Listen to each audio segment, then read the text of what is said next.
बिस्मिल्लाहिर्रहमानिर्रहीम। Dear students, differential equations subject है, आप जानते हैं। आज इसमें हम लेक्चर 7 पढ़ेंगे। इससे पहले 6 चैप्टर्स हम पढ़ चुके हैं। लेक्चर नंबर 6 की तरह आज भी हमारा टॉपिक है exact differential equation. Exact differential equation ये ऑर्डिनरी डिफरेंशियल इक्वेशन का चौथा टाइप है। फर्स्ट पार्ट टाइप था सेपरेबल डिफरेंशियल इक्वेशन, दूसरा था होमोजीनियस डिफरेंशियल इक्वेशन, तीसरा था reduce to homogeneous differential equation, हम पढ़ चुके हैं सारे। चौथा है एग्जैक्ट डिफरेंशियल इक्वेशन। इसमें हम कंडीशन ऑफ एग्जैक्टनेस चेक करते हैं कि क्या डिफरेंशियल इक्वेशन एग्जैक्ट है या नहीं है। उसके बाद उनके दो इंटीग्रल I1 और I2 मालूम करते हैं। तो आइए इस पर मज़ीद क्वेश्चन करते हैं, क्योंकि हमने इस पर एक्सरसाइज के अंदर 3 क्वेश्चन वो किए थे, 2 एग्ज़ाम्पल भी किए। आज इस पर हम क्वेश्चन 4, 5 वगैरह पढ़ेंगे। ठीक है, तो स्टार्ट लेते हैं जनाब। क्वेश्चन नंबर 4 है x plus Y into X minus Y D x plus X into X minus 2y dy is equal to 0। Solution पढ़ते हैं। X square minus Y square, क्योंकि x plus Y into X minus Y ये आपका formula है A square minus B square. तो उससे आएगा X square minus Y square into D x plus X को अंदर मल्टीप्लाई करो, X square minus 2xy into D Y is equal to 0। इसको इक्वेशन 1 दे दो। सबसे पहले हमने अब इसको चेक करना होगा कि क्या एग्जैक्ट है या एग्जैक्ट नहीं है, नॉन एग्जैक्ट है। तो जानते हैं आप लोग कि डी एक्स के सामने जो टर्म है उसको हम कहते हैं m। So m is equal to X square minus Y square, and D Y के साथ जो फैक्टर होता है उसको हम कहते हैं n। So and n is equal to X square minus 2xy। ये भी आप लोगों को पता है कि m का partial derivative with respect to y लेते हैं और n का partial derivative with respect to x लेते हैं। ठीक हो गया। So my is equal to partial m और पार्शियल y, दोनों सिंबल का एक मतलब है। This is equal to minus 2y, क्योंकि एक्स स्क्वायर कॉन्स्टेंट है विद रिस्पेक्ट टू y, वो 0 हो जाएगा और y स्क्वायर का आएगा माइनस 2y। n का partial derivative partial n over partial x with respect to x हम करेंगे तो एक्स स्क्वायर का डेरिवेटिव होगा 2x और माइनस 2xy से x 1 हो जाएगा, सो माइनस 2y। तो इसका मतलब क्या हुआ कि my is not equal to nx, so equation 1 is not exact। चूँकि my और nx दोनों इक्वल नहीं आए तो इसका मतलब ये है कि इक्वेशन 1 एग्जैक्ट नहीं है। अगर ये इक्वल आता तो कंडीशन सेटिस्फाई होता और इक्वेशन 1 एग्जैक्ट होता, विच इज़ होमोजीनियस इक्वेशन। क्योंकि x की डिग्री और y की डिग्री सेम है, एक्स स्क्वायर वाई स्क्वायर, और दूसरे के साथ एक्स स्क्वायर 2xy, तो xy की डिग्री भी 1 + 1 2 है। तो this is homogeneous equation of degree 2, आप जानते हैं। So we can solve it by the method of homogeneous differential equation, not by the method of exact differential equation. तो इसको आप होमोजीनियस मेथड से सॉल्व करोगे, जिस पर हमने एक कंप्लीट एक्सरसाइज की है कि उसमें हम सब्स्टिट्यूशन वी लेते थे, आप जानते हैं। तो इसको उसी मेथड से सॉल्व करेंगे। ठीक है, अगली स्लाइड पे आ जाएंगे।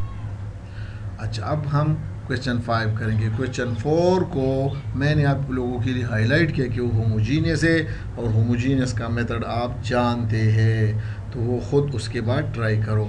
Question number 5, sine y minus y sine x d x plus cos x plus x cos y minus Y d Y is equal to 0। इस गिवन इक्वेशन को इक्वेशन 1 का नाम दे दो। तो फिर से आप लोग जानते हैं डी एक्स के सामने वाला फैक्टर वो m है, डी वाई के सामने वाला फैक्टर वो n है। So m is equal to sine y minus y sine x and n is equal to cos x plus x cos y minus y. अब m का partial derivative with respect to y ले लो।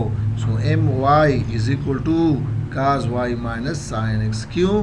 Sign y का derivative है cos y, और minus y sine x में sine x constant है, y का derivative 1 होगा।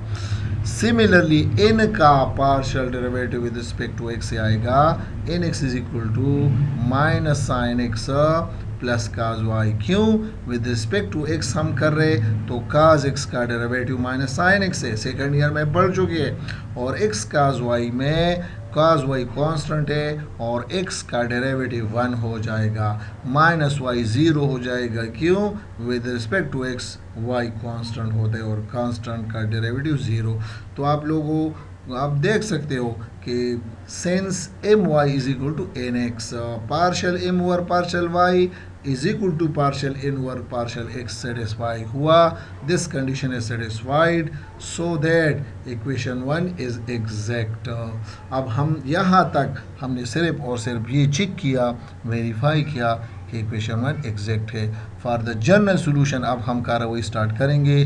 अब the given equation we have, हम दो इंटीग्रल लेते I1 और I2। Let I1 is equal to sine y minus y sine x d x. ये m वाला फैक्टर है, इसमें y को कांस्टेंट रखते हैं, तो साइन y कांस्टेंट है क्योंकि इसमें y है, साइन y इसी तरह रहेगा, और इंटीग्रेशन dx की वजह से इसके साथ आएगा x sine y minus y sine x का इंटीग्रेशन होगा प्लस वाई कॉज एक्स, क्योंकि साइन एक्स का इंटीग्रेशन है माइनस कॉज एक्स। अब दूसरा इंटीग्रल लेते हैं I2 is equal to integral of minus Y d Y.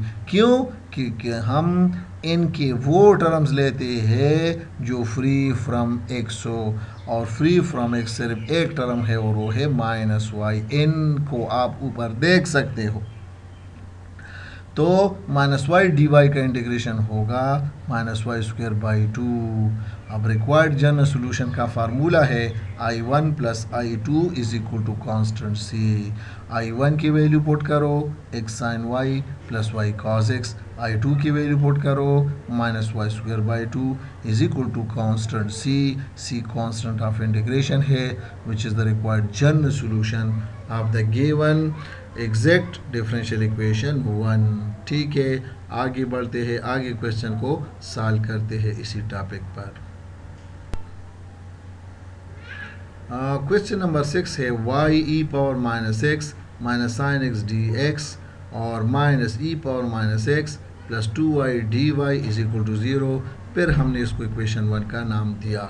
Once again here m is equal to y e power minus x minus sine x and n is equal to minus e power minus x plus 2y। ये बार बार हम ले रहे dx का factor m है और dy वाला factor n है।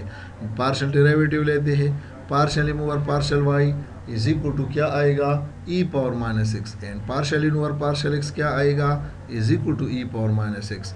implies that my is equal to nx is satisfied, so that equation 1 is exact. For its general solution consider that, अब जनरल सोल्यूशन हम लेते हैं I1 is equal to integral of what m with respect to x and y should be kept constant. So m क्या है? Integral of m है y e power minus x minus sine x d x, तो इसका integration आएगा minus y e power minus x, और sine x का integration है minus cos, तो माइनस और minus plus cos x. And I2 is equal to those term of n free from x, वो सिर्फ एक टर्म है और वो है minus integral of 2y dy, तो इससे आएगा minus 2y square by 2 minus Y square, एक पावर इंक्रीज किया उसी पर डिवाइड किया। Therefore the general solution is I1 plus I2 first integral plus second integral is equal to constant c1, implies that minus y e power minus x plus cos x minus y square is equal to constant c1। इसको constant c दे दो, c1 दे दो, ये फर्जी है, आपकी मर्जी है। तो this implies that y is equal to e power minus x minus cos x plus y square, ठीक है, और उसके साथ है प्लस कांस्टेंट सी, ये प्लस है। अच्छा, ये हमने कैसे किया? राइट हैंड साइड पे इन तमाम वैल्यूज़ को शिफ्ट किया। Which is the required general solution of the given exact equation 1। Okay gentleman, आगे बढ़ते हैं जी। ये क्वेश्चन नंबर 7 है। X d Y is equal to x e power x minus y plus e power plus 6x square into D x. Solution इसका करते हैं। 2x, थोड़ा सा ये तरतीब में नहीं है, 2x e power x minus y plus 6x square d x. इसको राइट से सॉरी वही राइट साइड पे है, लेकिन एक्स डी वाई को लेफ्ट साइड पे शिफ्ट करो तो minus x d Y is equal to 0। ठीक हो गया जी। तो अब जो है m इज इक्वल टू, इसमें m क्या है, 2x e power x minus y 6 plus 6x square, and n क्या है, this is equal to minus x. उसी तरह पार्शियल डेरिवेटिव दोनों का ले लो। M Y is equal to minus 1 with respect to y जब हम करेंगे तो 2x ई पावर एक्स वाली टर्म 0 हो जाएगी और माइनस वाई का पार्शियल डेरिवेटिव आएगा माइनस 1। और दूसरा एन एक्स, ये n2 नहीं है, गलती से लिखा गया, n x is equal to minus 1 क्योंकि x का with respect to x minus 1 होगा। Since the condition m Y is equal to N x is satisfied. क्यों? क्योंकि दोनों से माइनस 1 आया, तो इसका मतलब है कि गिवन इक्वेशन 1 वो एग्जैक्ट है। So therefore equation 1 is exact equation. Now for its general solution we have, अब जनरल सॉल्यूशन की कार्रवाई स्टार्ट करते हैं। I1 is equal to integral किस फैक्टर का, इंटीग्रल m का, और m क्या है, 2x e power x minus y plus 6x square d x.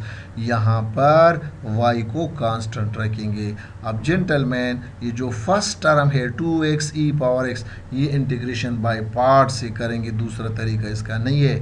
तो मैंने लिखा हुआ है कि using integration by parts formula, 2 को बाहर निकालो, first integration of second x e x आएगा minus whole integral derivative of first integration of second, so d by d x of x, ठीक है, और integration of second e power x, यहाँ पर ई power x रह गया है, तो वो भी आप लोगों ने करना है। ठीक हो गया। मैं आपको यहाँ पर पॉइंटर से थोड़ा सा समझाता हूँ।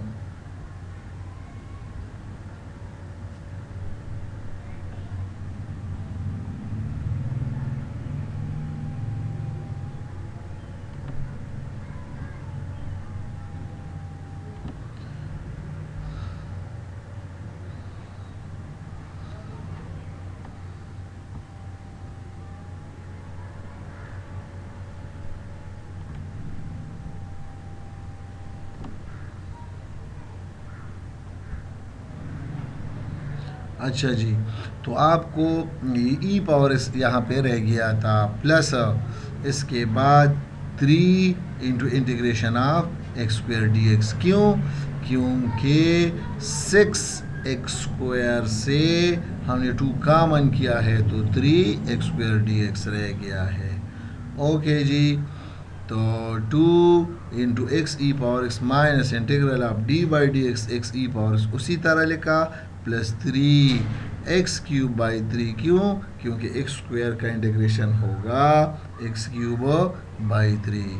सो 2 अंदर मल्टीप्लाई करो, 2x e power x minus 2 e power x. क्यों? क्योंकि x का डेरिवेटिव 1 है, minus x y plus 2x cube.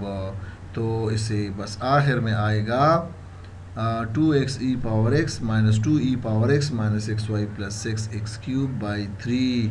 तो ये आपका इंटीग्रल I1 आया। अब इंटीग्रल I2 पे आ जाओ। This is equal to integral of n free from x terms dy is equal to 0। The general solution of equation 1 is I1 plus I2 is equal to constant c। I1 की value है 2x e power x minus 2 e power x minus x y plus 2x cube. ये 2x cube is equal to constant c, क्योंकि I2 की value नहीं है, ऐसा कोई term n के अंदर नहीं है जिसमें x ना हो। तो इससे आखिर में 2e पावर x कामन करे तो अंदर 2x minus 1 minus x y plus 2x cube is equal to c which is the required general solution of the given exact differential equation. तो जेंटलमैन, आज हमने एग्जैक्ट डिफरेंशियल इक्वेशन पे बहुत सारे question पढ़े, आपने देखा। क्वेश्चन नंबर जी, तो क्विज में लिखा है, क्विज किस चीज़ का है? Differential equation. Question number 1, if partial m over partial y is not equal to partial n over partial then differential equation is what. अगर ये कंडीशन सेटिस्फाई ना हो जाए तो डिफरेंशियल इक्वेशन क्या होगी? Question number 2, if x y plus x square d x, y constant है, so this is equal to what. इसका इंटीग्रेशन क्या आएगा? Question 3, if n is equal to x plus xy square then I2 is equal to what। अगर n x plus xy square हो तो second integral I2 हम इसका कैसे मालूम करते हैं? उसका आंसर क्या होगा? Question number 4, I1 plus I2 is equal to C represent the general solution of dash। ये किस डिफरेंशियल इक्वेशन का जनरल सॉल्यूशन रिप्रेजेंट कर रहा है? Question number 4। तो ये सारे क्वेश्चन तवज्जो से करें, सीरियस हो जाए, इसमें को शौक से करे तो आप कर सकोगे और आंसर को भेज दे। जो नहीं कर रहा वो एब्सेंट मार्क हो रहे। और आज हमने मीटिंग में उसको स्ट्रकअप भी किया। जो स्टूडेंट मुसलसल 6 लेक्चर्स से एब्सेंट हो जाए वो स्ट्रकअप होगा, एग्ज़ाम देने के काबिल नहीं होगा। तो ख्याल करना है, टाइम दे दो। Thank you, wish you best of luck, खुदा हाफिज़।